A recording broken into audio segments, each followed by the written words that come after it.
आइए बच्चों, आज हम लोग सीखेंगे कि मनुष्य में पाचन कैसे होता है, पाचन जरूरी क्यों है, पाचन होता कैसे है, पाचन क्यों। सभी चीज़ों को जानने के लिए हमें सबसे पहले जानना होगा किसके बारे में, पोषण के बारे में। आखिर ये पोषण क्या है? पोषण जब हम कि जीवों के द्वारा पोषक भोजन या पोषक पदार्थों को प्राप्त करने की क्रिया को पोषण कहते हैं। जीवों के द्वारा भोजन या पोषक पदार्थों को प्राप्त करने की क्रिया को क्या कहते हैं भैया? पोषण कहते हैं। तो पोषण की आवश्यकता क्यों होती है? तो पोषण की आवश्यकता इसलिए होती है ताकि हम काम कैसे करते हैं, हमारे शरीर में वृद्धि कैसे होती है, हमको चोट लग जाती है तो ठीक कैसे हो जाता है कि नहीं? हमें अगर कोई बीमारी हो जाती है तो वो बीमारी कैसे दूर हो जाती है? इन सभी को दूर करने के लिए हमें पोषण की आवश्यकता होती है। और पोषण से हमें, फिर से एक बार सुनेंगे, पोषण की आवश्यकता हमें इसलिए है ऊर्जा प्राप्त करने के लिए, ताकत प्राप्त करने के लिए और शारीरिक वृद्धि के लिए। हमें अपने शरीर में वृद्धि करना है, उसके लिए भी पोषण की जरूरत है। शरीर में कहीं चोट लग जाए, टूट फूट जाए तो उसकी मरम्मत करने के लिए भी हमें पोषण की जरूरत होती है। रोगों से प्रतिरक्षा, अगर हमें कोई रोग हो जाए तो उसे भी ठीक करने के लिए हमें पोषण की आवश्यकता होती है। तो पोषण क्या है, पोषण की आवश्यकता हमें क्यों हुई, पोषण कितने प्रकार का है? तो पोषण 2 प्रकार का है। पहला है क्या होता है, सपोषी पोषण और विषमपोषी पोषण। तो पोषण के बाद हम देखते हैं कि जंतुओं में पोषण कैसे होता है। तो जंतुओं में पोषण के 5 पद हैं, ये 5 चरणों में पूरा होता है। तो वो चरण क्या क्या है भैया? पहला चरण है अंतर्ग्रहण, दूसरा चरण है पाचन, तीसरा है अवशोषण, चौथा है सांघीकरण और पांचवा है मल विसर्जन। तो अब इसमें ये 5 चरण है, तो एक एक करके हम सभी चरण की बात करेंगे। तो हम पढ़ने चल रहे हैं, हम सीखने चल रहे हैं कि मनुष्य में पाचन कैसे होता है। तो मनुष्य में पाचन कैसे होता है, कहाँ होता है, ये सब चीज इस फिगर में देखेंगे। तो मनुष्य में पाचन आहार नाल में होता है। तो मनुष्य का पाचन आहार नाल कहाँ से है? मुख से लेकर के मलाशय द्वार तक फैली हुई है। तो आइए देखते हैं कि इसमें है कहाँ कहाँ क्या। तो ये हो गई मुख गुहा, मुख गुहा के बाद ये ग्रास नली, ग्रास नली के बाद ये आमाशय, आमाशय के बाद ये है ग्रहणी, और ग्रहणी में 2 जगहों से एंजाइम आता है, 2, एक है अग्नाशय, एक है पित्ताशय। तो अग्नाशय के द्वारा अग्नाशयी रस, और यकृत के अंदर होता है पित्ताशय, और पित्ताशय से निकलता है पित्ताशय रस। और उसके बाद ग्रहणी के बाद आता है भोजन कहाँ? क्षुद्रांत यानी छोटी आंत में, छोटी आंत से बड़ी आंत में, बड़ी आंत के बाद ये मलाशय के द्वारा बाहर निकल जाती है। तो अंतर्ग्रहण को, अंतर्ग्रहण किसे कहते हैं? तो मनुष्य के द्वारा या जीवों के द्वारा भोजन को आहार नाल में पहुंचाने की क्रिया को अंतर्ग्रहण कहते हैं। ये तो हमने भाग जाना आहार नाल के, आहार नाल के किस भाग में कौन सा एंजाइम पाया जाता है वो देखते हैं। तो सबसे पहले देखेंगे कि मुख गुहा में लार ग्रंथि पाई जाती है, और लार ग्रंथि में होता है टाइलिन नामक एंजाइम। टाइलिन नामक एंजाइम क्या करता है? मंड बनाने का काम करता है।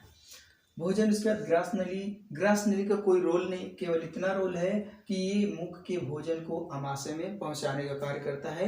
यहाँ पर पाचन की क्रिया नहीं होती है, ये केवल एक माध्यम है भोजन को मुख गुहा से आमाशय तक पहुंचाने के लिए।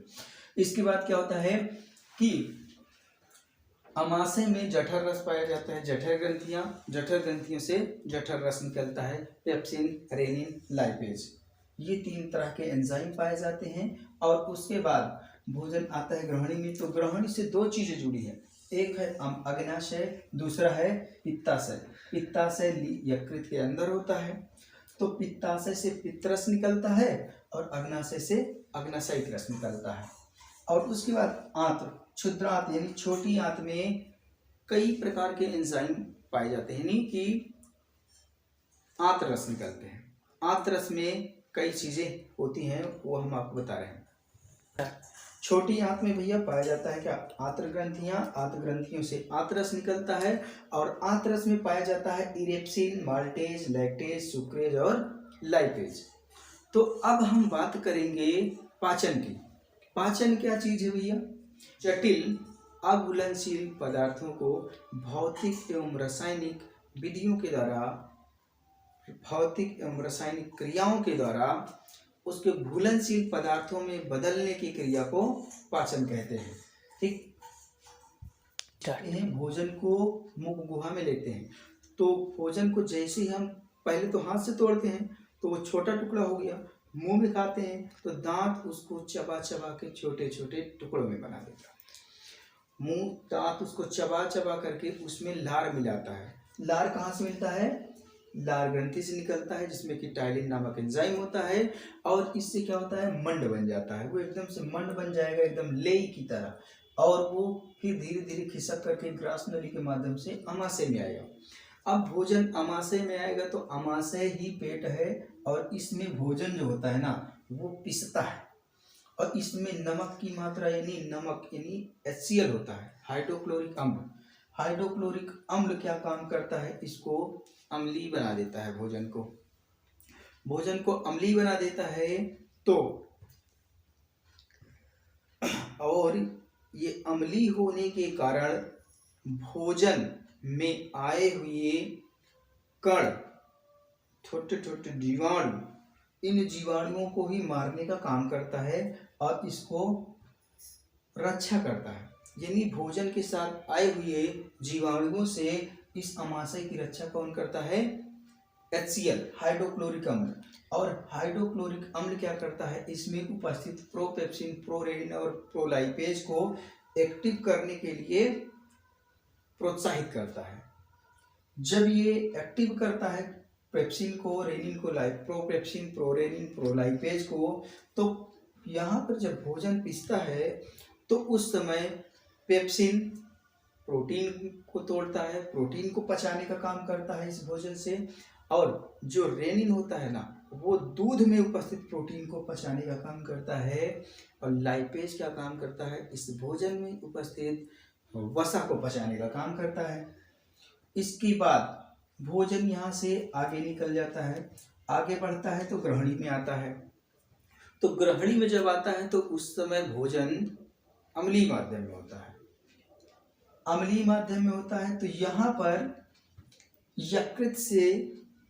यकृत में उपस्थित पित्ताशय से पित्ताशय रस आता है, जो कि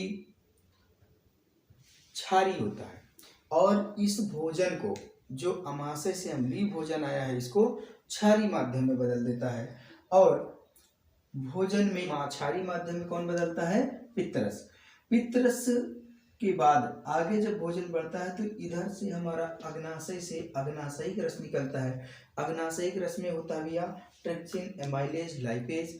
ये भी क्या काम करेगा कि भोजन में उपस्थित जो पोषक पदार्थ होते हैं उनको पचाने का काम करेंगे।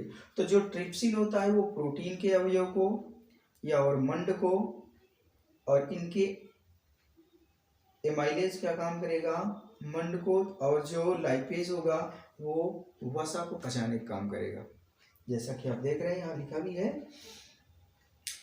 यहाँ के बाद भोजन कहाँ चला जाएगा? छोटी आंत में चला जाएगा, और छोटी आंत में फिर भोजन पचेगा।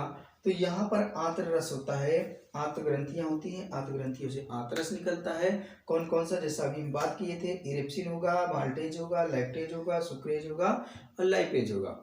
तो यहाँ पर जो हमारा आंत्र रस होगा, इरेप्सिन होता है, वो प्रोटीन को पचाने का काम करता है, और जो माल्टेज होता है वो माल्टोज में परिवर्तित हो जाता है, जो लैक्टेज होता है वो लैक्टोज में बदल जाता है, और जो सुक्रेज होता है सुक्रोज में परिवर्तित हो जाता है, और जो लाइपेज होता है वो वसा को पचाने का काम करता है। तो इस प्रकार से यहाँ पर भोजन पूर्ण रूप से पाचन की क्रिया कंप्लीट हो जाती है। भोजन जब अमाशय में होता है तो पूर्ण कंप्लीट नहीं होता है। तो यहाँ पर जो भोजन होता है इसमें मोटा मोटा जो होता है वो निकाल लिए जाते हैं पोषक तत्व। इससे जो बचते हैं तो भोजन ग्रहणी में पचता है, ग्रहणी में पीसा जाता है, फिर यहाँ बचे हुए पोषक पदार्थों को निकाला जाता है। इसके बाद अंत में जो बचता है वो छोटी आंत में जाता है। छोटी आंत में जब इसको पूर्ण रूप से इनके पोषक तत्वों को निकाल लिया जाता है तब वो भोजन चला जाता है कहाँ भैया? बड़ी आंत में। और बड़ी आंत में पाचन नहीं होता, केवल उस वेस्ट मटेरियल में उपस्थित पानी को निकाल लिया जाता है और उस पानी को अंदर मतलब शरीर अवशोषित बड़ी आंत अवशोषित कर लेती है और वेस्ट मटेरियल को मलाशय द्वार के रास्ते बाहर निकाल दिया जाता है। तो इस प्रकार से ये मनुष्य के अंदर पाचन की क्रिया कंप्लीट। अब देखते हैं हम लोग कि हम अंतर्ग्रहण किसको कहते हैं? मुंह में भोजन को ग्रहण करने, मुंह के द्वारा जब हम भोजन को अंदर ले जाने क्रिया को अंतर्ग्रहण कहते हैं।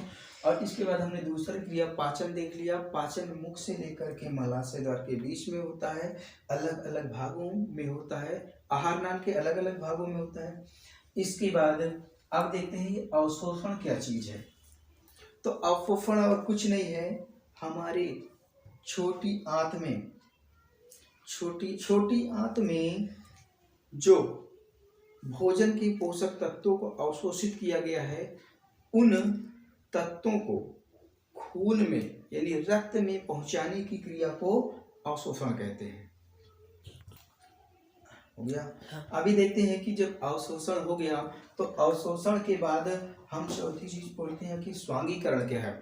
स्वांगीकरण में क्या होता है कि जो अवशोषण हो जाता है रक्त के माध्यम रक्त में, रक्त के द्वारा ये पोषक तत्व पहुंचते हैं कोशिकाओं में।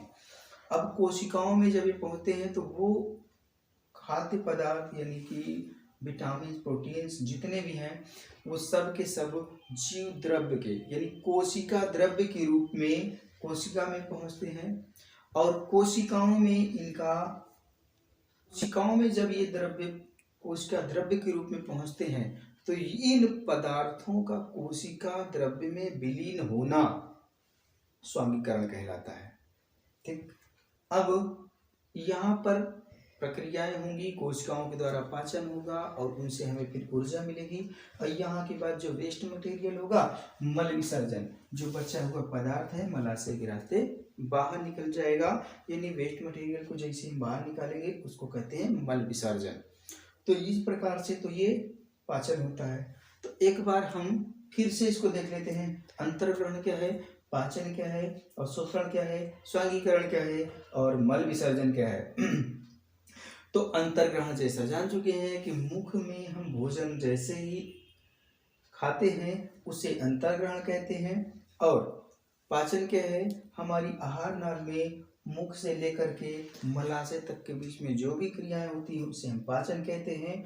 पाचन के बाद जो आपके माध्यम से हमें जो भी खाद्य पदार्थ प्राप्त होते हैं, विटामिन प्रोटीन्स कार्बनिक अकार्बनिक पदार्थ, उनको खून में यानी रक्त में मिल जाने की क्रिया को अवशोषण कहते हैं। और इन खाद्य पदार्थों को जब हम कोशिका में पहुंचा देते हैं तो कोशिका में कोशिका द्रव्य के रूप में मिलने की क्रिया को स्वांगीकरण कहते हैं। और अंत में वेस्ट मटेरियल को शरीर से बाहर निकालने की क्रिया को मल विसर्जन कहते हैं।